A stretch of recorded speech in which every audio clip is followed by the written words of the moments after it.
Bonjour à tous et bienvenue dans cette nouvelle vidéo. Aujourd'hui on est à Walibi Belgium pour la saison d'Halloween en journée prolongée, donc de 10h à 22h. Je suis avec Emma qui s'échappe et avec Monsieur Maxime de Theme Park Rider. Are you ready?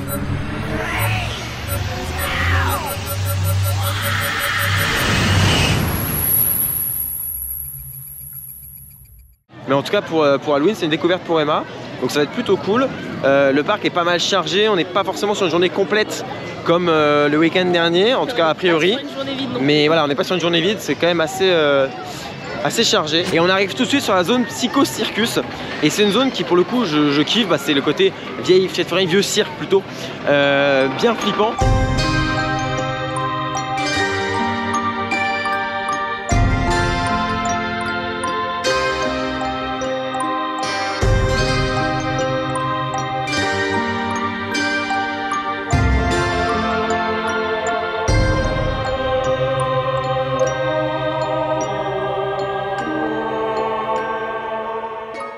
On est juste à côté ici de la Scar Zone militaire, alors j'ai pas forcément son nom, qui est vraiment belle, vraiment grande. Pareil, elle va s'animer avec des acteurs plus tard. Et d'ailleurs, il y a la maison hantée ici. Là, c'est là où il se passe Forgotten. Voilà, c'est la maison hantée.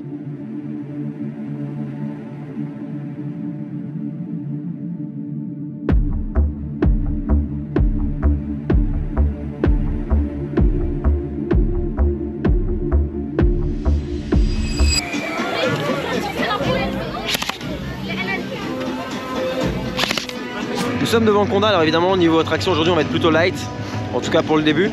Le parc est ouvert depuis 20 minutes, une demi-heure peut-être. Il y a déjà 90 minutes à Conda annoncé. Et la file d'attente remonte jusqu'à l'entrée de la zone, c'est assez impressionnant à voir. Voilà. Et là on rejoint d'autres amis à nous. Voilà.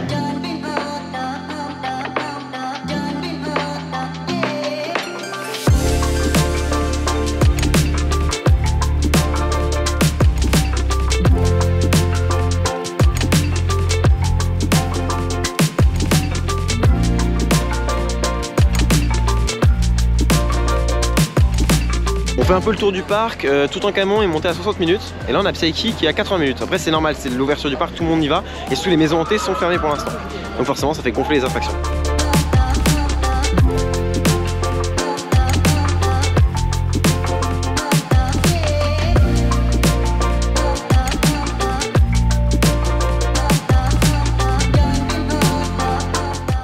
Nous avons fait Fun Pilot, voilà, très mignon, bon, il n'y a pas grand chose à dire, mais c'est mignon pour un coaster comme ça familial, à chaque fois ça passe très bien, pour les enfants c'est super. Pour bien commencer la journée, c'est rare. Après les churros, on a une petite boutique derrière, donc c'est un zone enfant Halloween un peu tranquille. D'ailleurs il y a déjà des monstres, bon ils sont très gentils dans la zone, d'ailleurs il y en a qui est Marcolu, donc bonjour à lui, mais c'était super cool. Et la boutique elle est très jolie, puis même la zone est très sympa.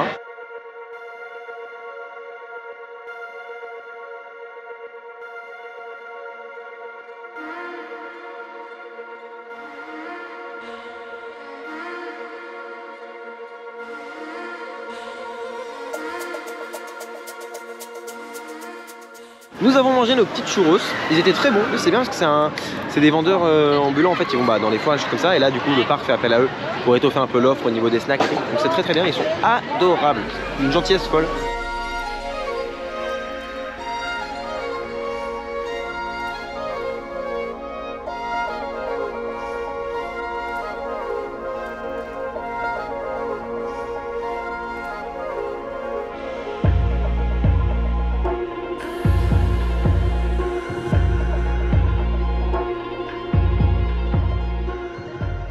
Du coup, là on attend pour Mine Blast. Voilà, petite maison hantée gratuite du parc.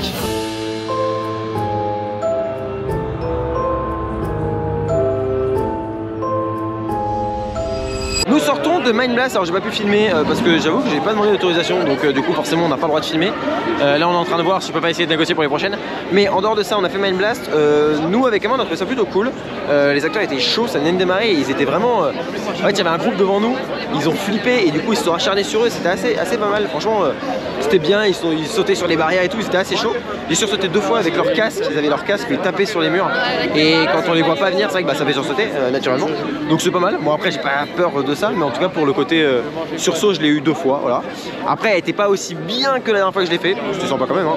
C'est vrai que la dernière fois j'étais encore plus violent. Alors il y a du monde pour l'ouverture des maisons hantées, j'en ai pas parlé, mais les maisons hantées ouvrent pas toutes en même temps et les Scare Zones c'est pareil. Donc les Scare Zones, il y en a qui vont ouvrir à midi, d'autres à 14 h. Les maisons hantées c'est pareil, ça va dépendre. Il y en a elles ouvrent à 13 h, d'autres à 15 h. Prenez un plan à l'entrée et vous aurez toutes les horaires et tout. C'est vachement bien expliqué. J'avoue que moi j'aurais bien aimé que tout ouvre à midi, comme au parc Astérix, c'est une habitude. Et c'est vrai que ça permet de désengorger très vite le parc, parce que là le parc est quand même bien rempli. Après ce n'est qu'un détail. Je tiens à préciser aussi qu'on a un RIP Pass, donc, ou un, je sais plus comment on appelle ça, un Speedy Pass. Donc c'est pour aller plus vite que dans les maisons hantées, c'est-à-dire que du coup on a payé 50 €, on a toutes les maisons hantées sans attendre, plus bah en fait ça, elles sont payantes les maisons hantées sauf Mine Blast, donc du coup ça compte le prix aussi dedans. C'est plutôt pas mal. Alors ça coûte 50 €, à l'ancienne ça coûtait 50 €, mais on avait 4 accès pour les attractions en plus. Là c'est vrai qu'on les a pas, c'est un peu dommage. Nous nous retrouvons après Mine Blast. D'ailleurs je vais être ici à Mine Blast, mais il y a un truc que j'aime bien, c'est que c'est très étriqué, très étroit. Le sol est un peu bizarre, des fois ça monte, ça descend, il y a de la roche au sol, donc on avance l'impression d'être dans une mine. Voilà, petite précision, mais c'est vraiment top. En dehors de ça, on se retrouve. Comment il s'appelle ce resto? Delicious. Delicious, donc c'est dans la zone où il y a donc Popcorn Raymond juste ici, il y a Cobra là-bas. Donc j'ai pris poulet tikka masala avec frites normales. Emma elle a pris la même chose mais avec frites de patates douces. Et en plus j'ai pris une petite bière à consommer avec modération, une triple carmélite. Voilà. En tout j'en ai eu pour une trentaine d'euros. Donc les 2 plats plus la bière. Voilà.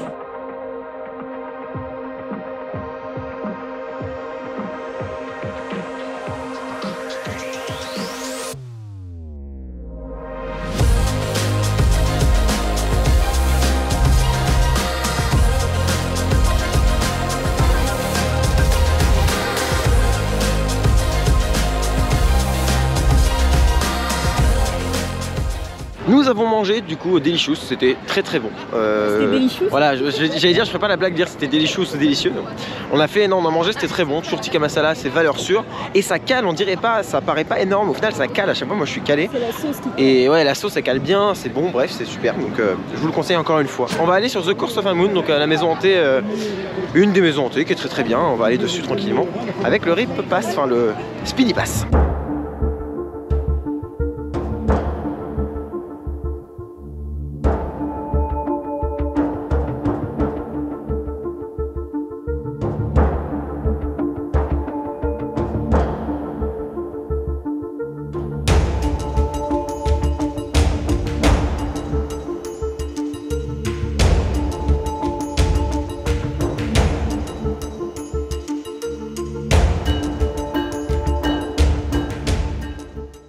On sort de The Curse of a Moon. Alors je l'avais fait donc je crois l'année dernière.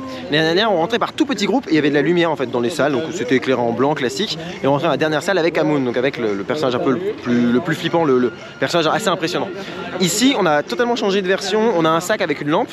En gros chaque groupe de 2-3 personnes on a une lampe et on peut donc éclairer, c'est un petit faisceau rouge, en plus c'est super bien foutu, c'est pas un faisceau blanc ou quoi, c'est rouge donc c'est net, c'est bien sympa. Donc non, The Curse of a Moon est vraiment une super maison hantée validée à 100%. Et avec cette nouvelle version avec les faisceaux de lumière rouge, je trouve ça vraiment très bien trouvé et très cool, ça détruit pas le rendement et au contraire il y a même plus de monde qu'avant. Donc super. Nous nous dirigeons vers The Freak, un spectacle qui se trouve en fait à côté de Tikiwaka. Pour la petite info, il y a quelques années, il y avait un spectacle ici avec Aaron Crow, c'est un performeur de fakir, grossièrement, et bah du coup là ça a changé.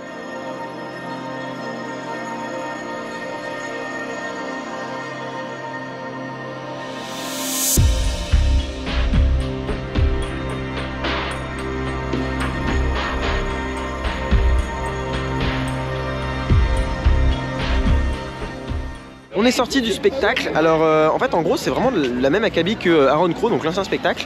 Ça reste des trucs un peu fakir où il y a des trucs très risqués, très... ça fait très peur, hein, clairement, ils sont là en mode... ils risquent leur vie toutes les 2 secondes les performeurs.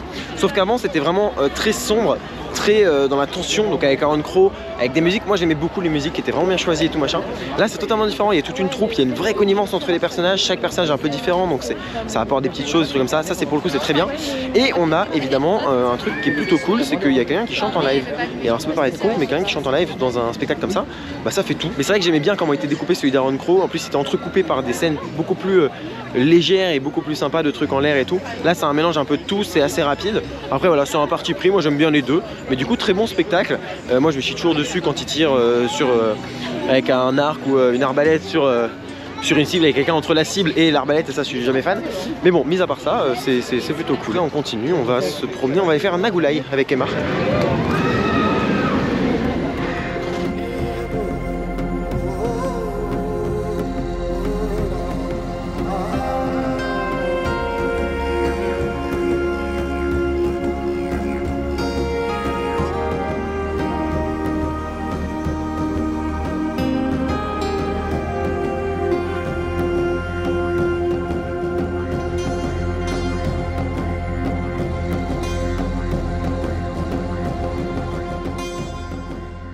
Alors, on sort de Nagoulai, c'était excellent. Déjà, la longueur de la maison hantée, la vidéo, le plan, tout dure 7-8 minutes. Les détails, il y a des détails dans tous les sens. Ils ont baissé un peu la lumière, elle fait plus peur qu'avant. Je trouve qu'elle fait plus peur qu'avant. Il y a des personnages qui sont incroyables, j'ai adoré. Donc, Emma, elle est passée devant au bout d'un moment, parce qu'en fait, Emma, quand il y a des grands espaces, elle a moins peur des personnages. Moi, ils ont réussi à me faire se sauter quand même 2-3 fois, sans que j'ai peur, mais bah forcément je les voyais pas. Vraiment très bien. En même temps, ils voient une caméra, ils hurlent dessus, alors bon. La musique était très bien, l'ambiance super, donc c'est vraiment la maison hantée préférée du parc en fait.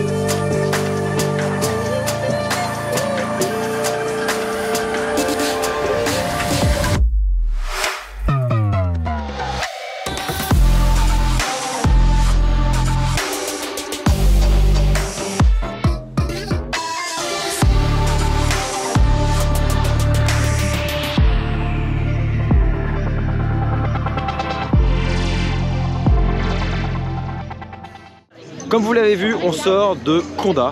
Conda au dernier rang, enfin quasiment au dernier wagon, avant-dernière rangée. C'était somptueux, c'était juste somptueux, la chute quand ça vrille. C'est vrai que pour avoir fait Hyperion il y a quelques temps, du coup j'avais un peu peur de me dire bon, peut-être pas trop m'impressionner. Et c'est vrai que bon, Hyperion reste Hyperion, mais la chute qui vrille comme ça, et ben ah là ce petit truc en plus.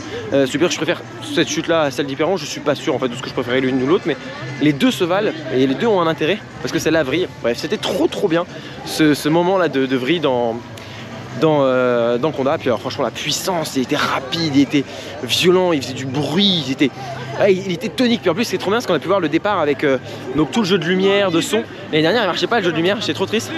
Et autre chose, le rendement est excellent. Voilà, ils ont un très bon rendement. Les trains partent les uns après les autres.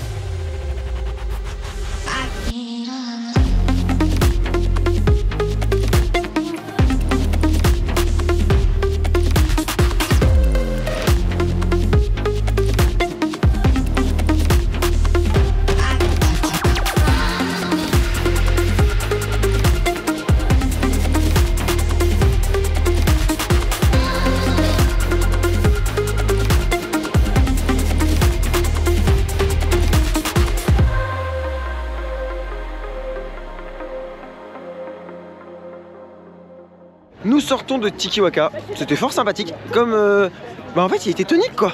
Même Emma qui le trouve un peu tranquille, elle m'a dit ouais la chute, décrochage, un petit chute, c'est vrai qu'un petit décrochage, un machin, il prend très facilement de la vitesse étant donné qu'il est petit, c'est un petit wagon qui speed un peu. Voilà, il est chaud et c'est marrant parce que même un coaster comme ça qui est familial de base et qui est franchement sympa, doux, bah même la nuit du coup ça rend tout de suite beaucoup plus... Enfin la nuit et le fait qu'il est chauffé toute la journée, ça rend déjà beaucoup plus tonique, beaucoup plus intéressant l'expérience. Malheureusement le débit est éclaté sur ce type d'attraction. Les employés du parc se donnent au maximum pour avoir le débit maximum de l'attraction.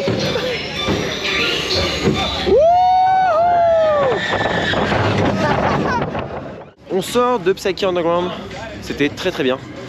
C'était très bien, on n'a rien à dire, bon, c'est Psyche, hein, je vais pas refaire Laïus dessus. Et là on va essayer de faire un petit pulsar en plus de nuit, il y a le flash sur le splash et c'est trop beau.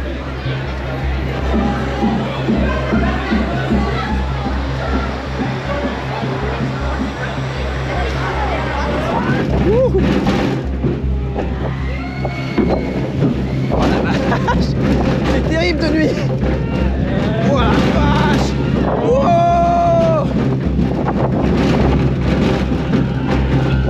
Wow.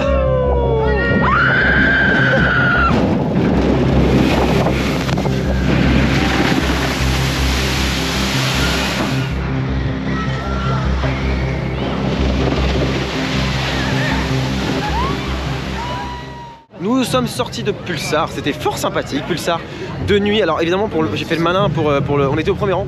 Pour la beauté du geste, pour bien filmer et pas mettre mes mains devant, bah, j'ai pas mis ma tête dans mes jambes pour éviter d'avoir de l'eau sur la tête. Donc je suis trempé au visage, c'est très froid. Mais non, sinon c'était cool et puis on n'a pas été trop mouillé, donc parfait. Et puis la grosse vague rouge, c'est magnifique quand on est dedans. Nous sommes à la file d'attente de Forgotten, tous ensemble, enfin beaucoup, pour faire l'attraction tout simplement, la maison hantée, la découvrir tous ensemble. Ça avance vite. Ça va être sympa, on va voir. Ça c'est vraiment la toute nouvelle. Dans la Scarzone, enfin à côté de la Scarzone, la Shelter. Oh c'est top. Lourd. Toi, viens. Oui. Viens, tu vas par là. Ok. Dépêche-toi. Ouais bah j'arrive. C'est beau ça.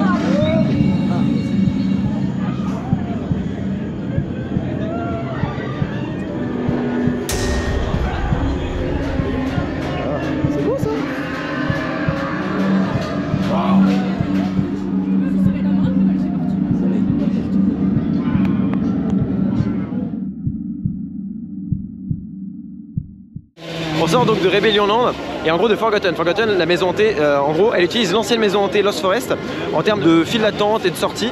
Et en plus, on a donc, quand on sort, évidemment, on arrive dans la zone Rebellion Land, donc avec tout plein de choses. On va parler de Rebellion Land juste après, mais en gros, la maison hantée, elle est cool parce qu'il y a beaucoup de décors. Au début, je trouvais ça un peu limite en décor. Et en fait, si, après, il y a eu beaucoup plus de décors. Donc ça, c'était cool. Elle est très très longue, c'est la plus longue qu'on ait faite. C'est clairement la meilleure. On a préféré celle-là à toutes les autres. Qu'est-ce qu'on avait d'autre? Il y a beaucoup de monstres, de personnages. Ça, c'est génial. Et donc, tout ça mis bout à bout, ça fait une excellente maison hantée avec des petits jeux un peu sympas. Des fois, on se retrouve un peu tout seul. On nous fait aller à un endroit précis, machin, pour nous perdre un petit peu. Donc, ça, c'est cool. Voilà. Et ensuite, au niveau de Rebellion Land, on a pu voir un show, donc un spectacle. Et là, le spectacle, c'était vraiment. C'est super. Ouais, c'est un spectacle avec vous savez, des motos, des choses comme ça.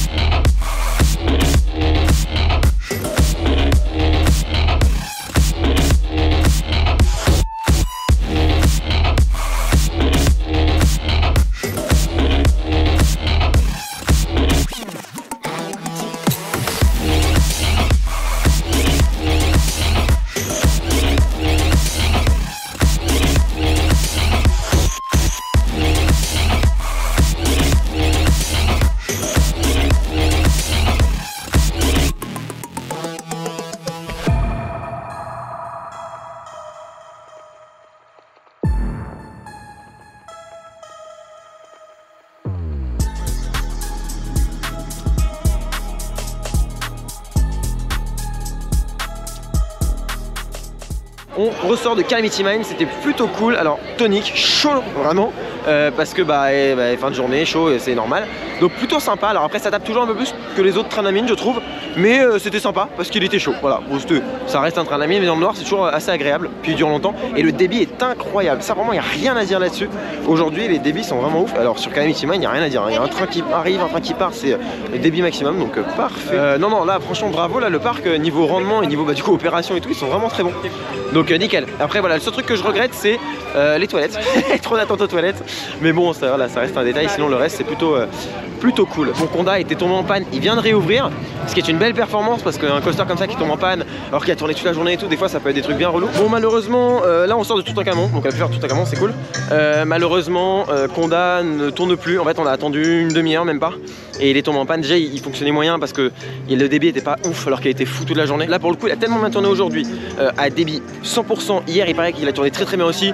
Bon j'en tiens pas rigueur, ne serait-ce qu'au constructeur Intamin. Non parce que pour le coup là ça peut arriver, honnêtement ça peut arriver. Donc je sais même pas c'est quoi la panne. Donc voilà, c'est le truc relou, ça arrive dans plein de parcs, dans plein d'attractions, donc c'est normal. Mais c'est vrai que du coup bon c'est dommage, j'aurais bien voulu le refaire. On a pu le faire au moins une fois de nuit tout derrière, c'était bien cool. J'aurais bien voulu faire tout de nuit devant. Bon après ce n'est que partie remise, je l'ai déjà fait en plus dans ces conditions là, donc ça va. Ah d'accord. Merci beaucoup. Bon, du coup là on est au bar L, on est sorti dehors parce que les petits canapés et tout on est tranquille, c'est cool.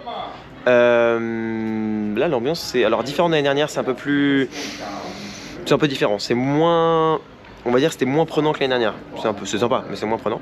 Et je suis avec des gens qu'on a rencontrés encore ici. Sucreme Coaster, Coaster, je sais jamais dire son putain de blaze. On a rencontré plein de gens aujourd'hui, c'était trop cool. C'est pour ça qu'aussi on aime bien les journées à Walibi, notamment celle-là, parce qu'on peut voilà, rencontrer plein de gens et tout, c'est super cool. Donc voilà, là on a pris petit shooter, toujours à consommer avec modération, mais petit shooter. Ils ont un peu voilà. Mais sinon c'est ouais, c'est bon shooter quand même. Mais sinon une boisson gratuite et tout c'est cool. Puis nous avec le pass on peut du coup aller dans le bar Hell. C'est Rebellion en direct et du coup bah c'est cool pour profiter de la fin de la soirée, c'est trop bien. Avec la zone DJ c'est top.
Nous sortons de Rebellion Land, bon la zone est totalement vide, on a rejoint à peu près tout le monde, on a Supreme Coaster, on a évidemment les gens de Coasters World, ceux avec qui j'étais, donc évidemment à Energylandia, il y a tous nos amis, Coaster Tube, il y a Emma, il y a Valentine, il y a trop de monde, Tempest Rider, bref, il y a Jean Yop même, c'est incroyable, il y a Fredo très pertuis, je vais pas tous les citer quand même, mais voilà, c'est vraiment on est plein, c'est un plaisir d'être tous ensemble dans ce parc. Pour ce qui est du bilan de la journée, alors on va commencer par les points un peu négatifs.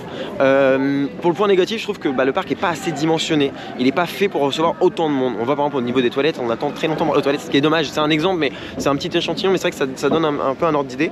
Donc il y avait vraiment beaucoup de monde. Après, dans les faits, au niveau des rendements, les rendements sont pas excellents dans ces coasters-là, mais c'est normal.